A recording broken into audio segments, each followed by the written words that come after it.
Welcome to Tennis Spin, where we put our spin on your tennis. Today, I got Coach Andrew Gu with me in the house. We're going to be talking about his tennis career, how he did it, and the future of what he's going to do in tennis. So to start, let me tell you a bit of background on Coach Andrew Gu here. So in high school, he went to Albany High School. Shout out to Albany High School in the East Bay. I lived in Berkeley for a while, so I know Albany very, very well. Good school system out there. So as a freshman and a sophomore, my man here was the NCS singles champion. Let me repeat that. As a freshman and sophomore, NCS champion. In 2013, he was the East Bay Boys Player of the Year. So all this is happening before we even hit college. So he didn't bother having to play junior and senior year because he needed to go play higher level. So remember what we talked about, right? Dominate where you're at, then move up, okay? So my man Gu here decides that he wanted to take his talents to Santa Clara University, right? God came a-calling. So he went a-going to Santa Clara. So Santa Clara University is a Catholic university in Santa Clara, California, near Silicon Valley. At Santa Clara, Coach Gu here was, as a sophomore, all WCC, second team. As a junior and a senior, my man was all WCC singles first team. And as a career, his career record at Santa Clara was 45-28 in singles. So my man is now a teaching pro at the California Tennis Club in San Francisco and an assistant coach at the University of San Francisco Dons. I'd like to welcome Coach Andrew Gu here today with me. Hello, everyone. How's it going? So, all these accolades, my man. How did you get started in tennis? That's a great question. So how I got first started in tennis was actually my father. He was an immigrant. He moved from China to the States, and I guess an alternative from table tennis was tennis. So ever since then, when I was born, I think I was like about when I started playing when I was 4 years old. I first held my first racket when I was 4 years old, and I would just start playing with him, just like, kids how kids are, just like to hit the ball out and just rip them. But after, I would say, I started to play competitively, I believe around age 7 is when I started to play USTA, and ever since then it kept going on from there. Is your dad as good as you? I would say I have, his reflexes are from him, so I mean, I guess. At what age did you start beating him? I believe at age 9. Wow. The year, yeah. That's crazy. At age 9. All right. So I know a lot of 7-year-olds who basically still like drag the racket around. Yeah. How did you even learn to play or serve at age 7? That's a great question. I think for me it was the right coaching. I met the right coach at the right time and some luck here and there. I remember my first coach, his name was Carlton Jones. He was out in the East Bay. He played for I think he has an academy out there, like a public academy called Aztec Tennis. Okay. That's when I first started actually taking tennis more seriously and started to delve into like really like learning the fundamentals of tennis, serves, forehands, backhands, and playing a little more competitively. How old was that? How old were you when that happened? I would say I was at 8 too. At 8 years old, that's when I started to really like hone in play. So you met Carlton at age 8? I met him at age 7. But, age 7? Yeah, wow. age 7. So I met him very young, and then basically my parents wanted me to pursue something. I think it's a sport, and you know how parents are. They just want their kids to be active. So the one thing that was tennis. So 7 years old, that's when I took lessons with Carlton Jones and did the summer camps with him. And he actually started the junior, junior team tennis. Okay. And he had that, Right. so he was a big factor. That's when I got my first taste of competition. And ever since then, I always wanted to play more and more of that. Did you start winning immediately? No, definitely not. Definitely not. But I was a person that really hated losing. Like, you could ask anyone who coached me or like was near me. I just like if I lost, I just cried. I was like I couldn't accept to lose. But I guess what was so like natural for me, or what I thought it was. And afterwards, I started to tone into my like strengths, and then I think what made me the person that wanted to improve was my competitive drive, but also I would say just a willingness to learn more. After like a match, if I lost it, I definitely like felt terrible about. That's when I felt like I should expand and learn more. Where do you think you got that from? Where did the drive come from? Where did that competitive spirit come from? I would say, in my opinion, was allowing myself, and it's hard because when you don't like losing, it's really hard to allow yourself to learn from those mistakes. It's like, oh, I should have beaten this guy. Like, it's kind of those thoughts. But for me, one of my coaches, like my last junior coach, his name is Morgan Shepherd. Shout out to Morgan Shepherd out there. He actually taught me about being aware of your strengths, your weaknesses, and what you've done during the match and what happened during the match, and just take that and analyze it yourself, and learning to adapt.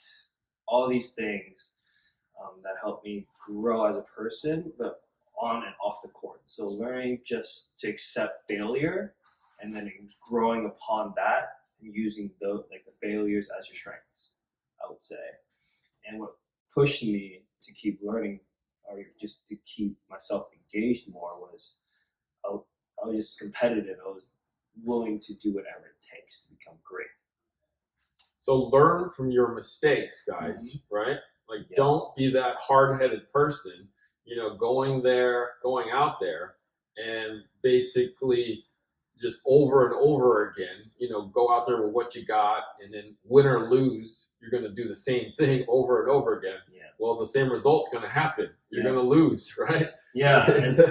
Cycle continues. If you don't learn, you're going to keep losing. Definitely. Now, did you have a tiger mother? Yeah. Definitely a hardcore tiger mom. Yes. Okay. Well, at least you didn't have to play piano, right? Yeah, thank gosh. Okay. That'll be ugly.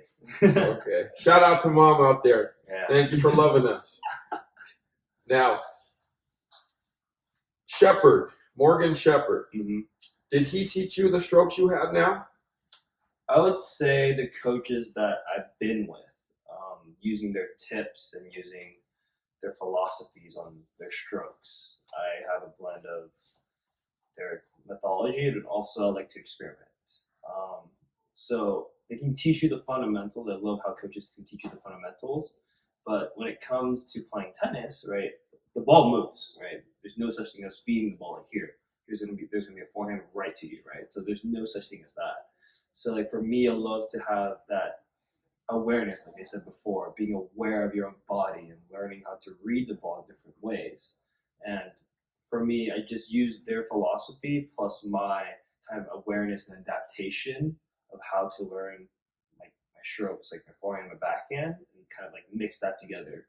It seems complicated, but just from that, it just became something that I got comfortable with and just continued to grow from my strokes in that way. So you're Chinese, I'm Chinese. Yes. Right. Bruce Lee is Chinese. Mm-hmm. Okay. What did we learn from Bruce? Be like water. Be like water, guys. Yeah. Right? Water's constantly flowing. Mm-hmm. Your game's got to flow. Right? Your strokes got to flow. Right? Yep. Talk to them about like balance and flow of like your perfect forehand, your perfect backhand. Yeah. Right? Tell them about how that flows. Definitely. Like for me, on my forehands and my backhands, and with every shot, there's always a different type of speed, a different type of power, right? So I always think as tennis as Tai Chi or Judo. There's parts of tennis where you're going to face opponents that are hard hitters, right? So they have a ton of pace. So therefore, you can use the kind of the analogy of Judo, right? Using the opponent's pace to your power, like to your advantage. So I always think about always having a short, compact swing and always getting the ball in front while staying relaxed, like Tai Chi. You always want to stay with the flow of the ball, right? You don't want to add more. You don't want to add more tension. You don't want to stay too relaxed, but you want to find that right balance. In tennis, there's those soft balls, there's those neutral balls, there's the like aggressive and defensive balls. So there's a ton of those balls that you'll experience on the court, and just to learn to use your feet, And I believe like tennis is such a complex sport because it has your footwork, plus your hand-eye coordination, and then your mentality, right, to be tough. So it's a great combination of almost, I would say, almost all sports in a way. But just, I would say the balance part, just flowing with like kind of like Bruce Lee said, be like water, right? The way you move will always determine how you hit the ball afterwards, right? It's always trying to set yourself to be the best balanced position as much as you can. Those of you out there who always want to hit the ball harder than the other guy's hitting it at you. Well, first of all, you got to flow to the ball first before you wind up and try to hit it twice as fast as it's coming, right? Stop doing that, okay? Stop doing that because you're going to hit the wall or the net, okay? Yeah. Let it flow. Let it flow. I know it's tempting. Yeah, no, we're guys. You know, we got our crap going on, right? Our stick is bigger than yours. I know. It's okay. Right? It's okay. But, let it flow. Okay? Mm-hmm. Flow. And I agree with Coach Gu here that, tennis is one of those hardest sports that you can play. Imagine running with a stick and hitting a little ball that's coming at you anywhere from 60 to 150 miles an hour, right? And getting it into a court. Okay? Right? It's a physical game. You got to be balanced. You got to be in good shape. Mm-hmm. Tennis is not not sitting around, right? It's not golf, okay? I love golf, but, golf doesn't take so much out of me that tennis does, right? Yeah. So, Coach Gu, our mental state, how do we learn to win? Everybody's great at losing, but how do we learn to win? That's a great question. That's a really good question. Honestly, that's a really hard answer to put it out there. But you're good at winning, so thank you. I would say for me, what I learned about is just from my failures. I would say from past, learning from the failures that like those terrible, I wouldn't say terrible, but like those close matches where like you're in a nail biter. Right, you're like this close from winning, and then you're losing the tiebreaker or you're losing the point. Like I faced that in college where, I was this close to winning. I was clinching for my team, and there's days that you lose, right? And you just like look back and you're like, I've gotten this guy, right? And then just using that motivation and learning from that match or those certain matches that you should have won, or you're this close from winning. That shows you that helps me say like, hey, like I can compete with these guys, right? I can compete with these guys. I just need to clean up a few things here and there, or there's something that they're attacking me on. Well, I gotta readjust to make sure that doesn't happen maybe in the next match. I would for me, I just learn and analyze your matches after, right? During the moments, I understand it's tough. It's really tough to analyze during the match. Most of the great players do it, but trust me, it's really hard to analyze during the match. But when you get that 2 out of 3, when you take a little break in before the third set, you can get a little time to readjust and think, what can I do, right? But honestly, all I felt like how I learned from my mentality is one, just learn from your mistakes. Two, be mentally tough. A lot of people don't understand is tennis is a very physical but also mental sport, right? A lot of people don't realize it's frustrating.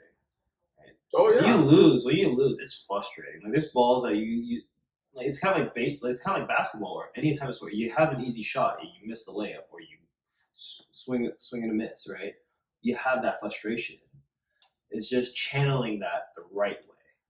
Right? You can't channel it to like blaming yourself or getting down at someone or like your teammates or yourself, right? It's all about, hey, let's use that anger or use that frustration, just focusing on what we're doing now, right? We always spent you have to realize anger is energy used. It's like the same thing as how we talk, how we smile, how we laugh. It uses energy. So when I realized that, hey, maybe I can channel my anger into energy, to be alert, to use that frustration and be really, really attentive or focused on that ball. And honestly, like when I did that in the juniors and I started to peak when I was in 16 and 18, and I used that anger, that frustration sometimes within energies to play better in my match, right? So anger you can use it the right way or you can use it the wrong way. It depends how you use it. And the last thing I would say is give yourself goals, like small goals, large goals. Like just give yourself goals within the match. Just I would say before, during, and after the match, right? And set those goals up. And like for me, when I play, like I'm like, hey, like I don't care about winning or losing. I just care if I played my best game today, and if I play the best that I can, the result will come. Right? You can't expect yourself to say, hey, I'm in the best position to win, blah, blah, blah, like this guy. And that's why like I tell students, like, don't look at the draw. Don't look at who you're playing at. That's going to add more pressure to you. Right? It's unnecessary pressure when you're feeling you have butterflies in your stomach at this point, right? So like in college, what I did was just like, my coach had the greatest response. He was like, I'm just going to tell you the time. You're not going to look at the draw. I'm like, okay, that's fine. And that's how I played my best tennis was, I shouldn't know what I have to deal with. I could deal with that during the match, right? I could figure out during the match. But for me, like if I think about it now, it's like for me, it's like I get pressured like, I gotta really focus on this side, and then it's gonna screw up your own game, right? Right. So you can't play your own game by doing that. So for me, and I tell everyone, I still do it today, even with the matches. I'm like, I shouldn't care who I play. I could be playing the top guy in NorCal or playing the top guy in college. I'm just gonna play my game and figure it out there, and that's how I allow myself to do it. That's a great point, guys. Those of you who are always looking at the draw, right, right, it ain't gonna matter much, unless you're at a pro level. I feel, right. I mean, unless you're Federer or somebody like that, right? Yeah. You can study that up on that person. But if you're going to study up on that person, and then that's going to change your game, right? Then you kind of screw your own game up because you personally have strength and weaknesses, right? Yeah. And if you're going to basically play to your own weaknesses, you pretty much lost. Yeah. Right? It's like kind of avoiding your surrender flag at that point. Right. Exactly. So, I mean, if you look at the draw and you see somebody who's freaking undefeated, right? Freaking 10-foot tall guy that has a big serve. I mean, mentally, you've already lost. Yeah. Right? Yeah, it's true. Like I have when I was a junior, when I started playing tournaments, I always want to ask my coach, like, hey, who am I playing? Who am I playing? I always look at the guy, and trust me, it doesn't get any better when you look at the person and you're like, oh god, I gotta put this guy, I should beat this guy. And right. Telling yourself you gotta beat him, you gotta beat him, you gotta beat him. And at the end of the day, it just makes unnecessary pressure. Exactly. It's like David and Goliath, man. You're always looking at Goliath, right? Yeah. Just be David. Just be David. You gotta be fine with who you are. Yeah. Be fine with who you are. Be David. Yes. Be confident in your game. You've done the work. If you train the right way, if you know you've done it the right way, you gave yourself goals. I mean, at that point, you just have to really trust your game. That's the biggest thing. To any player, I always give advice is, hey, like every student I teach it has different games. I'm like, hey, I don't care what kind of game you have. It's the game that you're structured with, right? You know, you believe you can play that game. Be confident. So here's a scenario for you. Mhm. In college, Yeah. it comes down to you, okay? Mhm. You are the last court still on. Yeah. All your teammates are next to you. All their teammates are next to them. Mhm. Everybody's watching you. All eyes are on you. Yeah. How do you handle that pressure? That's a great question because, like, in colleges, like when you play college, it's the format's way different than any other college sport. It's like they make tennis so team oriented, which I love. But if people don't know, I was going to give you the rundown of how college tennis works for D1. So you win two doubles. You had to win two doubles matches to get 1 point. That basically carries that momentum. And then afterwards, all single matches counts as 1 point. So when it's tied up 3-all, I mean, I remember this scenario like it was yesterday. I was playing actually Pacific away too. So imagine playing away at someone else's college. You're on the away team and you're like feeling that pressure, right? There's no home advantage. I always told myself, like my college coach also helped me out as well, and we did this practice before, was learning how to block out white noise. Just block out everything that's going on. Just focus on tennis. And what he did a great job, and what I did a great job as well, was he constantly reminded me, hey, like enjoy the moment, right? He always told me, this is your showcase court. Like, show them what you got. And like, hey, like I don't mind you losing, but like show them what center court tennis was all about. And for me, that gave me confidence. I was like, hey, you know what? Like, I'm gonna treat this match like it's my like display. I want to show you. It's kind of like an art display. Like, I want to show everyone my work, and that's what I always thought it as like just to show everyone like, hey, like I'm not here to like feel pressure. Right? I'm just trying to give you guys a great show. Right? I want to show you what I got, and being relentless and playing points, just focusing on just playing my game, actually just gave me that much confidence and helped me block out a lot of noise. Like I always had fun with my teammates. I'm like a crowd feeder. I love to feed off the crowd. So like for me to look at my teammates giving them fist pumps and like going, let's go, and just help me push my rhythm forward. I would say like the biggest thing is enjoy the moment. If you're not a person that doesn't enjoy the moment, it's hard to open up. But I would say allow yourself to say it this way. This is your time to show what you got. This is time to let everyone know who you really are as a tennis player. It is your show court. Right? And that's why I tell kids, it's like, I know it's pressuring. There's a lot of pressure on the line. But at the end of the day, your teammates will trust you in whatever you do. Just play your game and treat it like it's your court. Allow yourself to say, hey, this is my court. Right? You can't take this away from me. I will let you take this away from me, but you have to like dig, beat me until I'm down.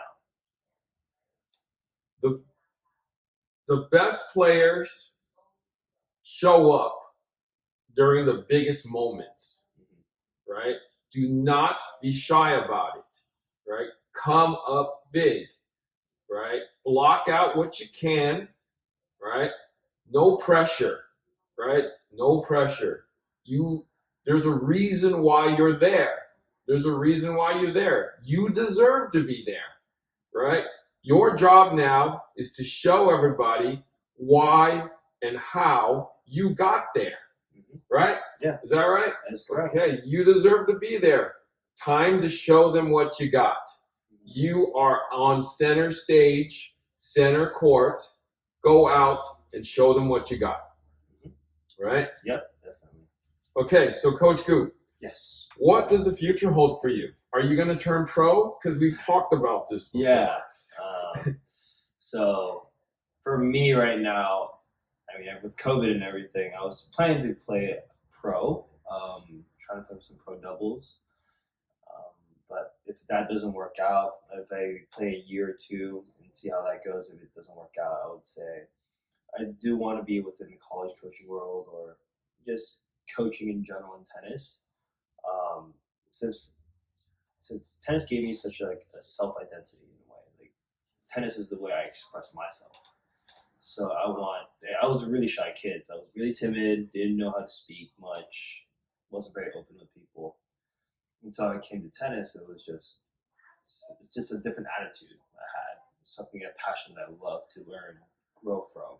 And I didn't come from a family that had all the connections or even know about tennis. Like my dad played recreationally, and my mom, same thing, played just once in a while. And like all the stuff I did to get to where I am today is just I just wanted to do it. Like that was my passion. Like all I did was want to play more tennis. So for me, it's just giving kids who don't have that opportunity, who don't have that resource to become great, or don't have the resources to just do whatever they can.